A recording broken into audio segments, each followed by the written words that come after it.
Aujourd'hui, nous sommes à notre 9e numéro de votre série d'émissions Connaître Dieu,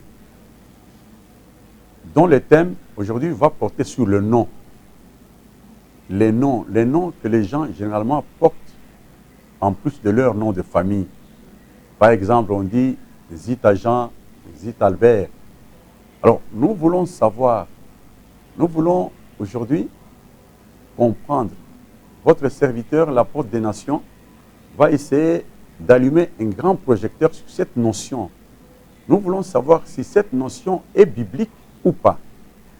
Et si elle est biblique, est-ce qu'elle reste dans son contexte ou elle est déjà débarquée de son contexte? C'est ce que nous voulons voir, nous voulons comprendre, nous voulons que le peuple de Dieu puisse savoir. Parce que, est-ce que c'est une habitude ou c'est une pensée de Dieu? Alors, si c'est une pensée de Dieu, nous voulons voir la pensée du Seigneur. Qu'est-ce qu'il cherche quand il a demandé aux gens de porter le nom? Qu'est-ce qu'il cherche? Internautes et téléspectateurs bien-aimés, nous vous disons bonjour.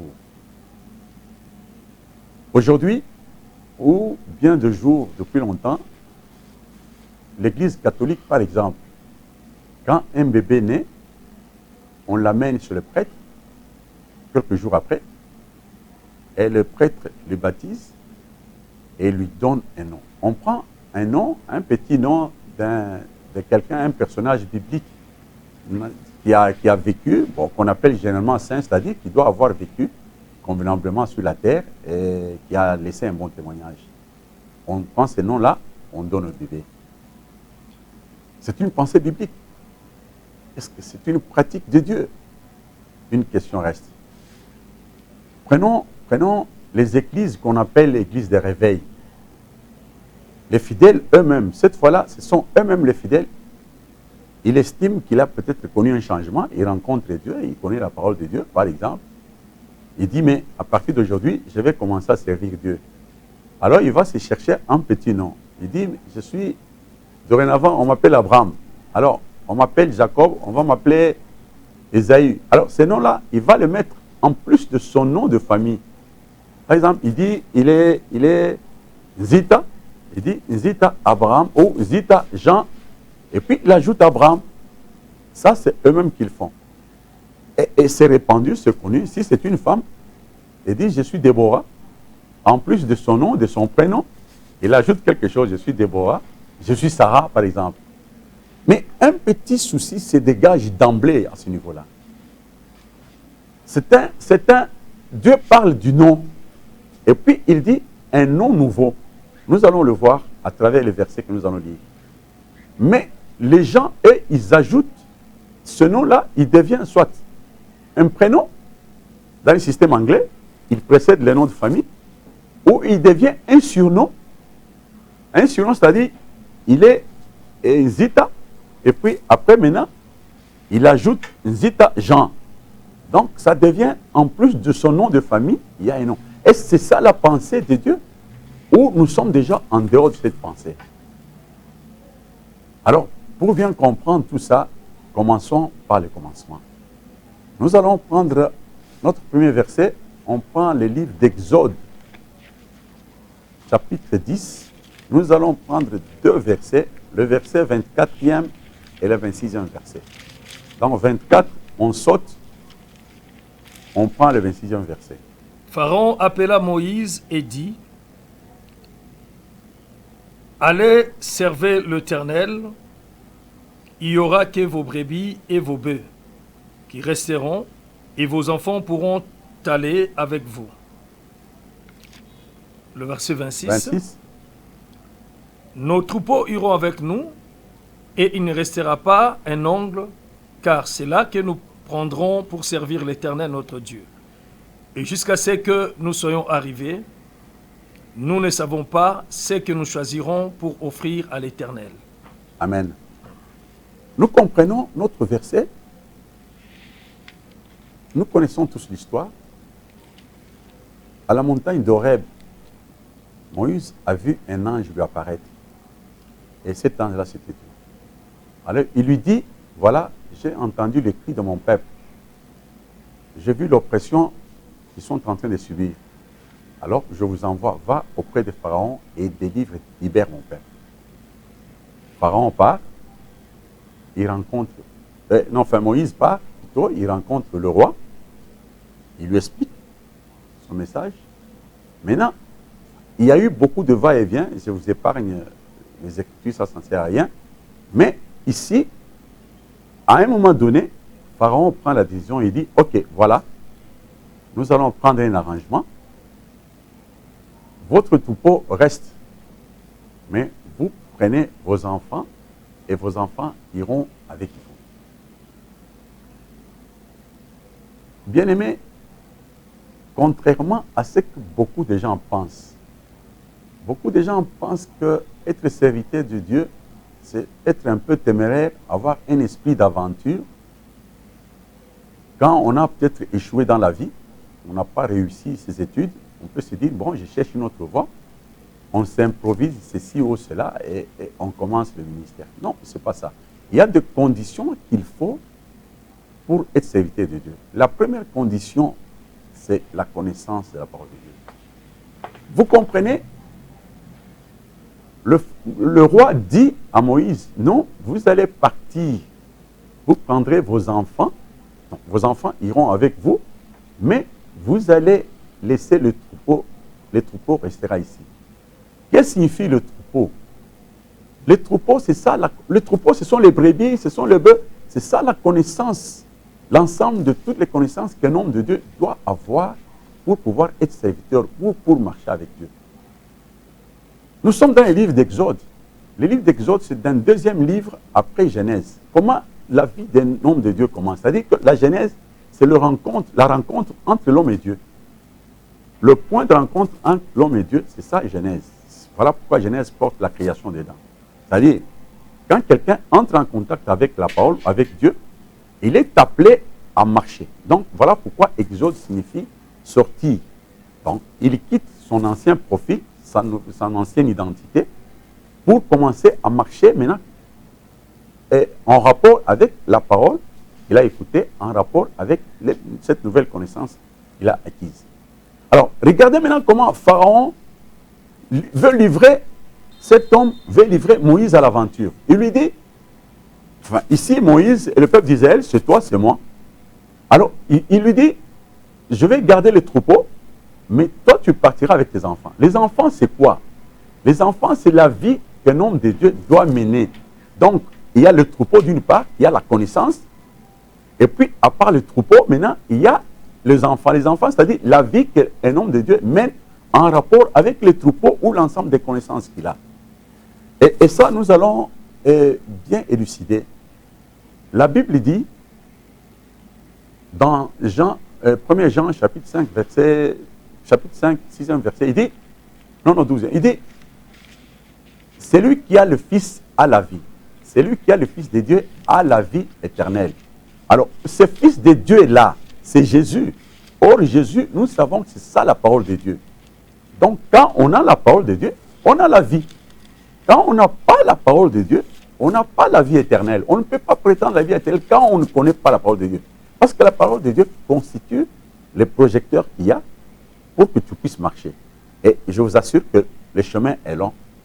Il ne faut pas leurrer. Il ne faut pas vous leurrer, il ne faut pas rêver, le chemin est long. Alors, je prends un autre exemple. Nous prenons Luc chapitre 7, verset 35. On prend des 33, 35, ça, on va nous lire pour que nous puissions suivre de très près. Car Jean-Baptiste est venu. Jean-Baptiste est venu. Ne mangeant pas de pain et ne buvant pas de vin. Ne mangeant pas et ne buvant pas. Et vous dites, il a un démon. Il a été traité de démoniaque. Le Fils de l'homme est venu. Le Fils de l'homme est venu à son tour. Mangeant et buvant. Mangeant et buvant. Et vous dites, c'est un mangeur et un buveur. On l'a traité de mangeur, de buveur. Et un ami de publicains et de gens de mauvaise vie. C'est-à-dire un publicain, un homme de mauvaise vie. Mais la sagesse a été justifiée par tous ses enfants. Ah, voilà. On dit que la sagesse a été, sa sagesse, c'est la sagesse de Jésus, a été justifiée par ses propres enfants. Jésus était-il marié physiquement, charnellement ici? Non. Mais comment pouvait-il avoir des enfants? Est-ce qu'en avait-il des enfants? Non. Alors, prophétiquement, quand on parle des enfants, on parle du type de vie que l'homme doit mener. Quelqu'un qui a écouté la parole de Dieu, il y a une nature de vie qu'il doit mener. Il ne va pas vivre de n'importe quelle manière. Alors, comme nous avons compris la notion, maintenant nous prenons un autre verset. Nous prenons Osée, chapitre 4, nous prenons le 6e verset. Mon peuple est détruit parce qu'il manque la connaissance. Voilà, je vous ai dit que Pharaon livrait Moïse et le peuple d'Israël à l'aventure, aux aventures, pour aller faire des aventures. Regarde comment la Bible dit. La Bible dit, mon peuple est détruit faute de connaissance. Puisque tu as rejeté la connaissance. Puisque tu as rejeté la connaissance, tu as relégué la connaissance au second plan. Je te rejetterai et tu seras dépouillé de mon sacerdoce. Je te rejetterai et tu seras dépouillé de mon sacerdoce. C'est-à-dire, le sacerdoce, c'est un ministère, c'est la façon de servir Dieu. Alors, ce ministère-là, cette façon de servir Dieu, Dieu va le rejeter. Dieu ne va pas l'agréer. Donc, quand on veut servir Dieu sans connaissance, c'est-à-dire, on fera autre chose que servir Dieu. Puisque tu as oublié la loi de ton Dieu. Puisque tu as oublié la loi de ton Dieu. J'oublierai aussi tes enfants.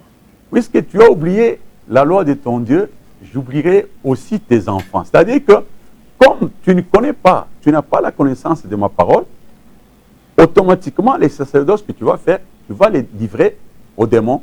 Et ensuite, c'est-à-dire, conséquemment, la vie que tu vas mener, tu ne mèneras pas une vie en conformité avec la volonté divine, mais tu mèneras une vie en conformité avec ta propre volonté. Et ça n'a rien à faire, avec Dieu. Prenez un exemple. Aujourd'hui, regardez. Aujourd'hui, à Kinshasa, par exemple, les hommes de Dieu, les soi-disant hommes de Dieu, si vous voulez, les pasteurs, ils sont en train de se livrer des injures sur le réseau du matin au soir. Et quand ils ne sont pas en train de faire ça, ils sont peut-être en train de se défendre au procès parce qu'ils ont été accusés de viol ou de je ne sais autre crime. Et en dehors de ça, mais c'est impossible, tu ne comprends pas, tu ne peux pas comprendre. S'ils ne sont pas en train de se défendre devant les juges par rapport aux accusations de viol et je ne sais d'autres crimes, et ils sont en train de confectionner des prédications qui diffusent la haine, qui diffusent le séparatisme, qui diffusent le tribalisme. Mais tout ça, on choisit, on est serviteur de Dieu. Être serviteur de Dieu, c'est-à-dire avoir l'idée d'unifier le peuple, d'emmener le peuple vers Dieu. Oh, Dieu, c'est l'amour. Mais où on choisit d'être politicien, on pose sa candidature, on est député, en ce moment-là, on met Dieu de côté, parce qu'ici, vous êtes serviteur de Dieu. Mais là-bas, vous êtes serviteur avec grand S, c'est-à-dire que vous servez Dieu et les gens viennent vers vous parce qu'ils espèrent en vous les saluts et vous êtes en train de leur donner les saluts. Mais à la place du salut, vous donnez autre chose. Je me souviens, un jour, j'étais en train de lire sur le réseau, on pose la question à un serviteur de Dieu. On lui dit, mais un journaliste lui dit, mais est-ce que tu peux me citer 4 serviteurs de Dieu corrects sur la ville de Kinshasa? Ce serviteur de Dieu-là, je voulais dire, il rigole un peu, et puis il dit, non, il n'y en a pas. Le monde est vraiment mon qu'il est baby, donc il n'y en a pas. Il n'y en a pas. Alors, le journaliste lui dit, mais même toi-même, il dit, non, mais je te dis que le monde est perverti. Donc, même lui-même, il reconnaît qu'il n'est pas un véritable serviteur de Dieu. Et pendant que cet homme-là a une église, et il a des gens dans cette église qui ont suivi cet article, et ces gens-là attendent de lui un salut. Mais vous voyez qu'un serviteur de Dieu est esclave d'abord lui-même, mais il est en train de promettre la liberté pendant qu'il est esclave. C'est le monde à l'envers. Finalement, maintenant, on se pose la question. On se dit, mais on a traité les églises des réveils. On a traité plutôt l'église catholique d'une salle d'attente de l'enfer. Mais maintenant, on se pose, là où on doit se poser la question, où se trouve réellement la salle d'attente de l'enfer? Est-ce que c'est du côté de l'église catholique ou c'est du côté des églises de réveil? Et ça réveille quoi? Et les uns et les autres se retrouvent sur le même chemin. Alors, et ça, d'ailleurs, je pense moi qu'avant de parler, un serviteur de Dieu, un homme de Dieu, il doit tourner sa langue 7 fois avant de déclarer, avant de dire quelque chose. Maintenant, nous revenons à notre thème. Nous avons dit que notre thème, c'est le nom. Alors, nous revenons au nom, le nom. La pensée de Dieu par rapport à ça. Quand Dieu a demandé aux gens de porter le nom, ils vont le porter pourquoi et comment, à quelles circonstances ils vont avoir ce nom-là. Alors, nous allons prendre notre verset phare. Nous prenons Apocalypse, chapitre 2, et nous prenons le seul verset, le 17e verset. Que celui qui a des oreilles attende ce que l'Esprit dit aux églises. Voilà. Que celui qui a des oreilles, qu'il entende ce que l'Esprit dit aux églises. Beaucoup de gens ont peut-être des oreilles, mais ils n'ont pas d'oreilles.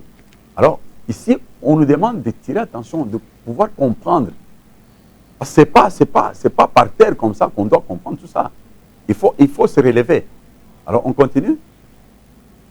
À celui qui vaincra. À celui qui vaincra. Donc, nous commençons le problème du nom.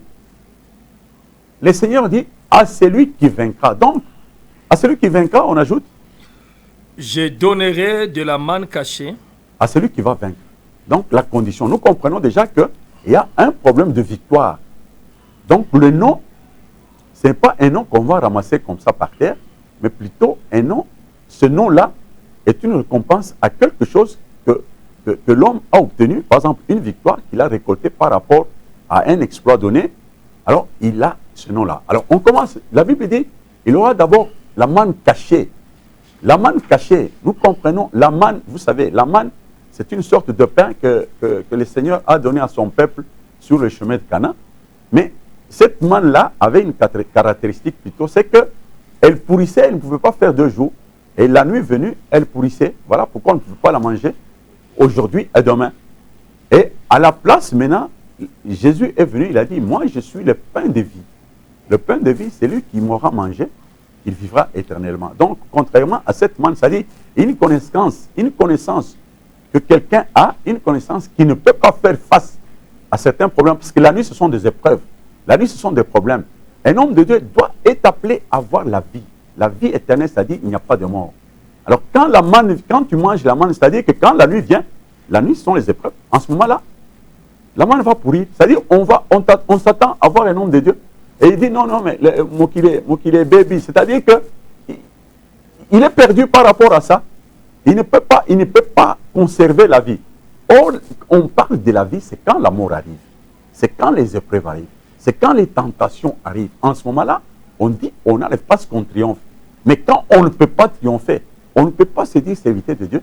Et ce qu'on mange là, c'est ça la manne. Alors maintenant, on propose, on dit, mais quand il aura vaincu, il ne mangera pas la manne qui pourrissait, mais il mangera une manne cachée. Une manne qui a une autre nature, une manne qui résiste. On continue. Et je lui donnerai un caillou blanc. Et je lui donnerai un caillou blanc. Un caillou blanc, le caillou, c'est une connaissance. Tout le monde sait. Le Seigneur a dit à Pierre, tu es Pierre sur cette pierre, la pierre dont tu as parlé. La pierre là, c'était Christ. Christ, c'est la connaissance. Alors il dit, mais je te donnerai un caillou blanc. Un caillou blanc, c'est-à-dire une connaissance pure, une connaissance sans tache. Pour être libérateur, pour être serviteur de Dieu, il faut d'abord détenir une connaissance avant que nous puissions parler du comportement ou de la nature de vie que tu dois mener. Alors, une connaissance pure que tu dois avoir. Et sur ces cailloux, là est écrit un nom nouveau. Et sur ces cailloux sera écrit un nom nouveau. Que personne ne connaît. Que personne ne connaît. Si ce n'est celui qui le reçoit. Alors, vous comprenez, bien aimé, on vous donnera un caillou, et sur ce caillou sera écrit un nom nouveau. Nous marquons une différence. Pour ceux qui parlent bien français, il y a une différence entre un nouveau nom et un nom nouveau. Un nouveau nom, c'est-à-dire un nom qui vient en plus des autres noms que quelqu'un porte. Il est Zita, on dit un nom nouveau. Il a eu un nom nouveau, donc il est Zita Jean. Alors, à la place de ça, Dieu dit lui, un nom nouveau. Un nom nouveau, il y a une notion d'exclusivité. Ce nom nouveau est exclusif. On le porte à lui, et ça nous allons voir. Un nom nouveau, il ne s'ajoute pas à un autre nom. Il n'est pas à confondre avec un surnom. Et non plus, sur un prénom. Non, c'est un nom nouveau. Il est seul, il est exclusif. Il portera un nom nouveau. Je vous donne un exemple pour une bonne intelligence. Abraham, je ne parle pas d'Abraham, je parle d'Abraham. Abraham, c'est ça le nom de notre ancêtre de la foi. Alors, après avoir marché avec Dieu, à l'âge de 99 ans, il a enfanté Ismaël. Et en ce moment-là, Dieu lui a dit que tu ne seras plus Abraham, mais tu t'appelleras Abraham. Et ensuite, tu lui as dit, et ta femme Sarah, parce qu'elle sera bénie, et d'elle, tu auras un fils, le fils de la promesse. Donc, Dieu parlait de Isaac. Et vous savez qu'on ne peut pas avoir le fils de la promesse, donc Isaac, avant d'avoir Ismaël. Ismaël, c'est la vie de la loi. On enfant d'abord Ismaël.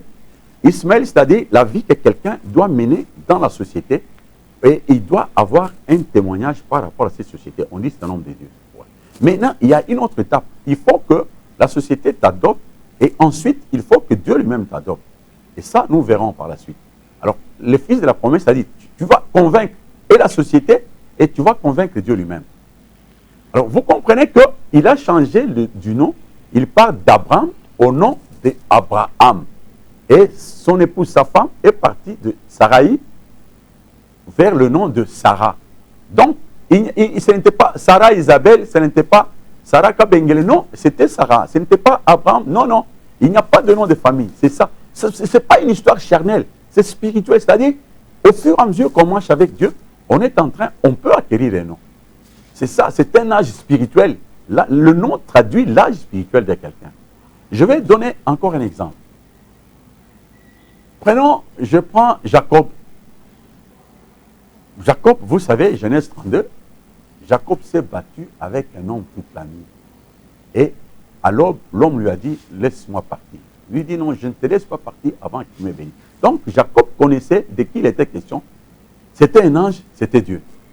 Alors, l'ange lui pose la question, comment est-ce qu'on t'appelle? Comment t'appelles-tu? Il dit, je m'appelle Jacob. Il dit, alors, on ne t'appellera plus Jacob, mais on t'appellera Israël. Pourquoi? Ce n'est pas pour rien, mais parce que tu as vaincu Dieu et tu as vaincu les hommes. Alors, vous comprenez qu'il y a un exploit. C'est cet exploit qui fait porter à quelqu'un un nom. C'est un niveau que quelqu'un va atteindre dans la marche avec la parole de Dieu. Or, qui parle de la parole de Dieu suppose d'abord la connaissance de cette parole. On ne peut pas pratiquer ce qu'on ne connaît pas. Les exemples sont les gens. On ajoute un dernier exemple, puis on va passer. Prenons Simon-Pierre. Dans Matthieu 16, Jésus pose la question à ses disciples. Il dit, mais comment est-ce que les gens m'appellent? Qu'est-ce que les gens disent de moi? Et puis après, il se retourne vers les disciples. Il dit, mais vous, qui dites-vous que je suis? Ils sont restés calmes, mais Pierre a pris la parole. Il a dit, tu es Christ, fils de Dieu vivant. Quand quelqu'un dit, tu es Christ, fils de Dieu vivant, c'est-à-dire, ce que vous devez savoir, c'est que Jésus n'était pas Christ directement. Jésus devient Christ. C'est-à-dire, on a la parole de Dieu. La parole de Dieu va marcher avec l'homme jusqu'au moment où cette parole va donner à cet homme la vie. Quand cet homme ne peut pas mourir, alors il devient Christ. Christ symbolise la vie éternelle. Symbolise maintenant le véritable Dieu qui donne la vie et la vie sans faille. Alors, mais là, il dit, tu es Christ, fils de Dieu vivant. Donc, à travers cette parole, nous pouvons avoir la vie éternelle. Alors, Jésus dit, Simon, fils de Jonas, c'était ça son nom. Simon, fils de Jonas, tu seras appelé Pierre. Donc, tu comprends qu'il y a imitation. Nous partons d'un nom parce qu'il a découvert, parce qu'il a compris. Il dit, mais alors, avec ce que tu as ici, tu deviendras Pierre. Et sur cette pierre, je bâtirai mon église. Alors, vous comprenez que le nom, ce n'est pas un cadeau qu'on donne. Le nom, c'est mérite. Le nom, c'est acquis grâce à un exploit que quelqu'un réalise dans la vie, dans la marche avec Dieu. Voilà, Simon, fils de Jonas, est passé de Simon à Pierre. D'abord, on a dit Simon-Pierre. La situation du milieu. Simon-Pierre, Simon-Pierre. À un moment donné, on l'appelle Pierre. on l'appelle Pierre, c'est fini. Pierre signifie caillou, et caillou signifie connaissance. On l'appelle Pierre.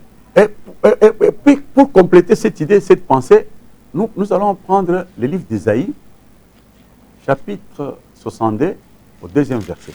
Parce qu'il faudra que nous puissions comprendre cette notion, que nous puissions clairement toucher. Je veux que le peuple de Dieu puisse palper cette notion pour comprendre, parce que le déviationnisme est en train de conquérir le monde. Nous prenons Ésaïe chapitre 32, nous prenons le 2e verset. Ésaïe 62, le 2e verset. Oui. Alors les nations verront ton salut, et tous les rois ta gloire.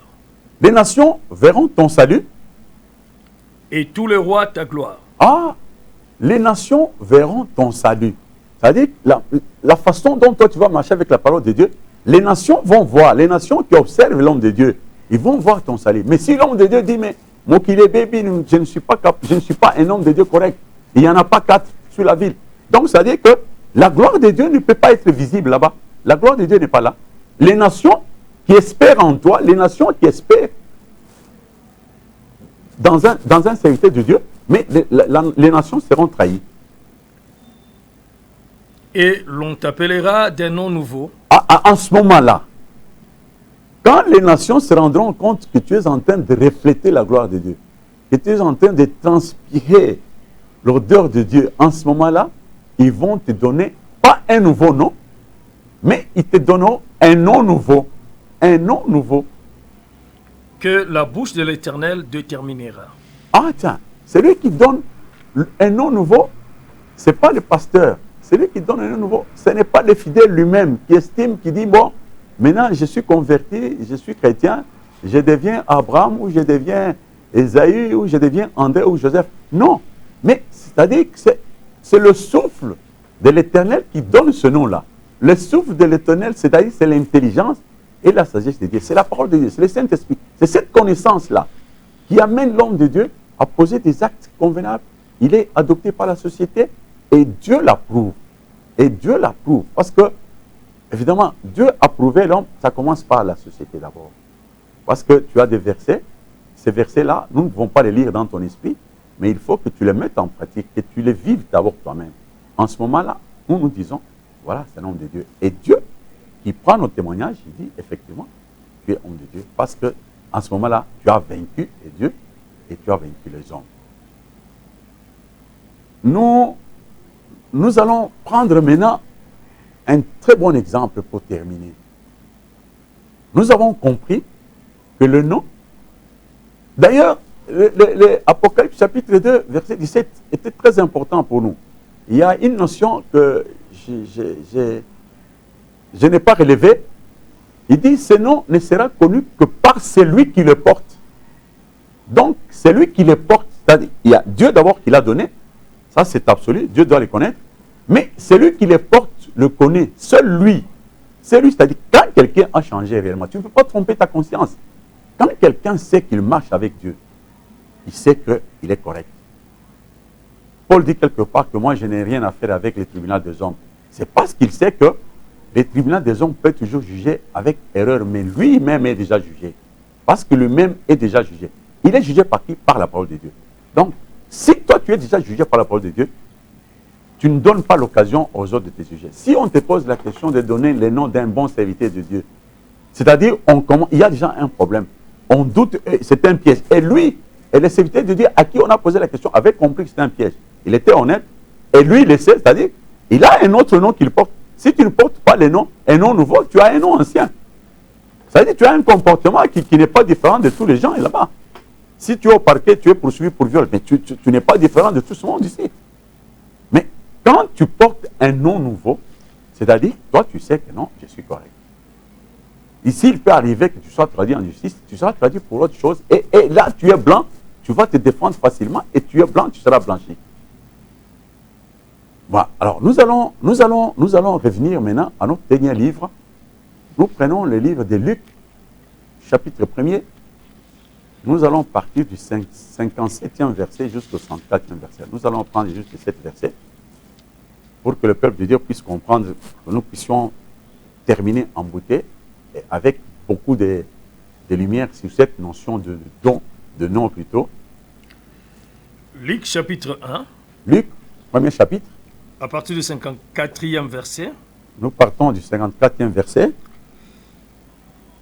Le temps où Élisabeth devait accoucher arriva, Le temps où Élisabeth devait accoucher arriva.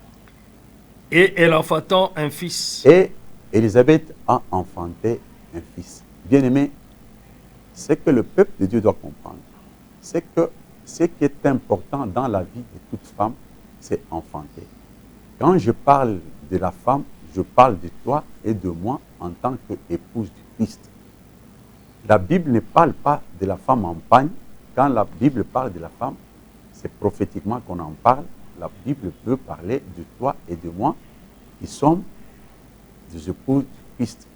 Quand on parle de 10 vierges, 5 insensées, et 5 folles et 5 sages, on parle de 2 types d'hommes, 2 types de créatures, que ce soit hommes ou femmes confondus, mais ils sont censés avoir de l'huile, c'est-à-dire la connaissance de Dieu. L'onction, c'est la connaissance. Et ceux-là qui n'ont pas cette connaissance-là, ce sont les insensés. Tu ne peux pas attendre Christ pendant que tu n'as pas la connaissance. Tu ne peux pas attendre l'enlèvement pendant que tu ne connais rien. Tu peux pas attendre. Si tu parles de l'enlèvement, d'aller au ciel dans cette chair, c'est que tu n'as pas compris, c'est que tu n'as pas d'huile. C'est dommage, mais il y a des courants de pensée qui développent ça, c'est malheureux.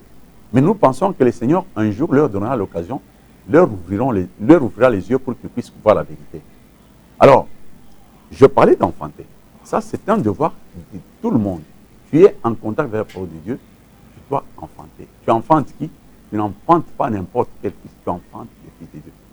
Quand on dit, par exemple, dans Timothée, on dit, la femme sera sauvée en devenant mère. Mais la plupart des femmes ont des enfants. Mais ces femmes vont à l'église. Mais si nous voulons lire cette écriture d'une façon littérale, c'est-à-dire, ces femmes sont déjà sauvées, mais qu'est-ce qu'elles vont chercher à l'église? Alors vous comprenez que quand on dit d'enfanter, c'est-à-dire enfanter les fils de Dieu. On continue. 58e verset. Ses voisins et ses parents apprirent que le Seigneur avait fait éclater envers elle sa miséricorde, et ils se réjouirent avec elle. Voilà. Les voisins et les parents, c'est ça la société. Alors quand tu dis que tu es serviteur de Dieu, tu dis que tu es pasteur, tu dis que tu es tel, c'est-à-dire que ces gens-là, ils sont au courant, ils voient, ils sentent que tu as eu la miséricorde de Dieu, ils viendront vers toi, et puis prophétiquement, c'est-à-dire que ces gens sont en toi. Mais je le prends pour faciliter la compréhension, c'est-à-dire que c'est la société qui contemple, qui regarde, qui dit voilà. Chaque matin, tu as la Bible dans les aisselles, et tu vas prêcher, parfois dimanche, tu vas à l'église, et tu parles de Dieu tout le temps, mais on regarde. Tu parles de Dieu, d'accord, mais on regarde maintenant ton comportement. Alors ils ont dit, mais il a eu la miséricorde de Dieu. On continue.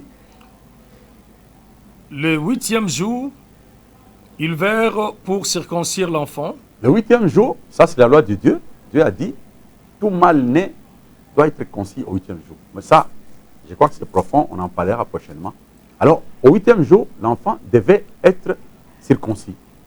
Et il l'appelait Zacharie du nom de son père. Alors, maintenant, le problème commence là-bas. Le problème de nom commence par là. Alors, ces gens l'appellent Zacharie du nom de son père. Or, qui dit père symbolise ce que tu étais avant que tu crois. Parce que tu es père et tu dois... Il dit, le Seigneur viendra, il rappellera l'esprit du Père vers le Fils, l'esprit du Fils vers le Père. C'est-à-dire, vous comprenez qu'il y a un travail qui s'est fait. On prend quelqu'un qui est dans la loi, on l'amène dans la foi, on prend quelqu'un qui est dans la foi. C'est une évolution de quelqu'un qui a commencé par la loi, mais qui a évolué, qui doit atteindre la foi. Mais regarde, quand on parle du Fils, c'est-à-dire, on suppose déjà la foi. Mais quand on dit, on lui faisait porter à cet enfant le nom de son père. C'est-à-dire, on voulait porter un jugement. On voulait dire que bien qu'il ait eu la miséricorde de Dieu, mais il se comportera comme son père. Il se comportera comme il se comportait avant qu'il soit serviteur de Dieu. Quelqu'un qui dit, je reviens encore, quelqu'un qui dit, non, écoute, le monde est compliqué aujourd'hui, il n'y a pas de serviteur correct. C'est-à-dire, il agit comme si il n'avait pas encore été en contact avec la parole de Dieu. Donc, il vit comme il vivait avant qu'il soit converti. Malheureusement, ici, on ne peut pas parler de converti. C'est-à-dire, il était le même. Il était le même dès qu'il est entré en contact avec la parole. Il est resté le même. La parole n'a pas pu le changer. Et il a évolué comme ça. Et quand on lui pose la question, il est le même. Alors, c'est le cas ici. On dit, mais on voulait lui donner le nom de Zacharie, son père. Mais regardez, écoutez la suite maintenant. Mais sa mère prit la parole. Mais sa mère prend la parole. Voilà pourquoi la Bible dit qu'il y a une femme a eu le bonheur. Le bonheur, vous comprenez. Ici, c'est la femme de Zacharie. Quelque part là, c'était la femme de Isaac Isaac qui voulait bénir Ésaü, mais c'est grâce à Rebecca que Isaac plutôt a pu bénir le fils que Dieu avait choisi. Donc, avait choisi Jacob, ça vous savez, vous connaissez l'histoire. Donc, Rebecca, comme je le disais, Rebecca, la femme d'Isaac, a remis les choses en place. C'est-à-dire, il a fait la volonté de Dieu. Et effectivement, parce que Dieu avait dit avant, j'ai aimé Jacob et j'ai haï Ésaü. Et quand Dieu a déjà dit, comme Pilate a dit, ce qui est écrit est écrit. Quand Dieu a déjà dit, personne ne peut changer. Et c'est ainsi que vous avez vu la sagesse de Isaac, qui est Rebecca, a remis les choses en place et la volonté de Dieu a été faite. Mais sa mère prit la parole. Mais la mère prend la parole. Non, il sera appelé Jean. La mère dit, non, cet enfant sera appelé Jean.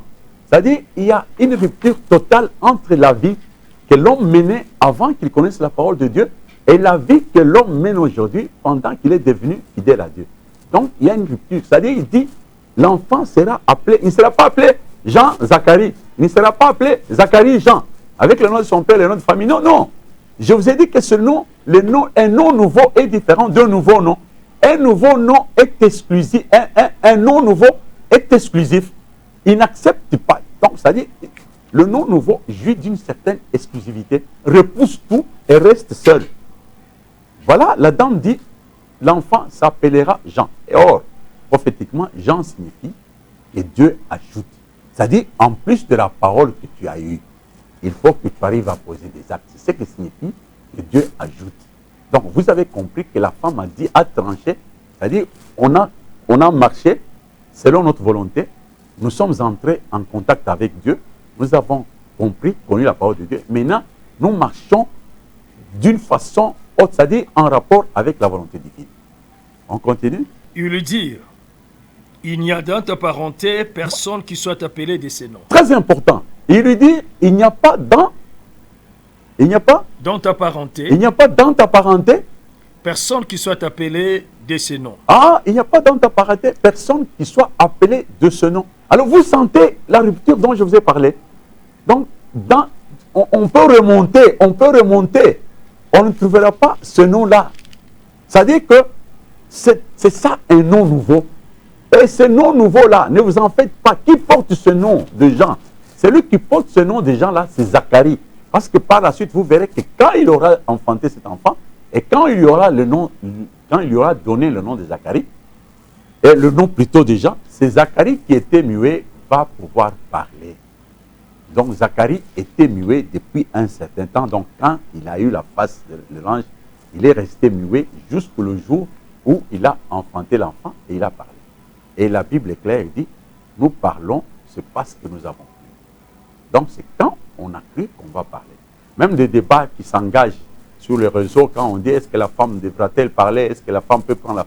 Mais c'est simple. Parce que déjà, au départ, on pose moins les problèmes. Quand on ne connaît pas la femme exactement, de quelle femme Dieu parle, et en ce moment-là, on va s'embrouiller. Mais si on connaît de quoi il s'agit, de quelle femme il est question, et on saura quand est-ce que la femme peut parler, et on saura quand est-ce que cette femme ne peut pas parler. Alors, vous comprenez que la femme dit que dans ta parenté, il n'y a pas quelqu'un qui a porté le nom de Jean.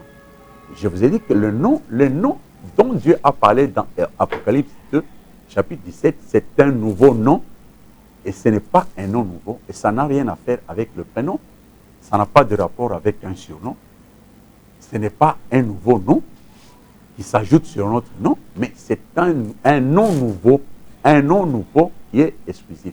Voilà pourquoi il dit, mais dans ta parenté, il n'y a personne qui a porté ce nom. Mais c'est comme ça, c'est exact.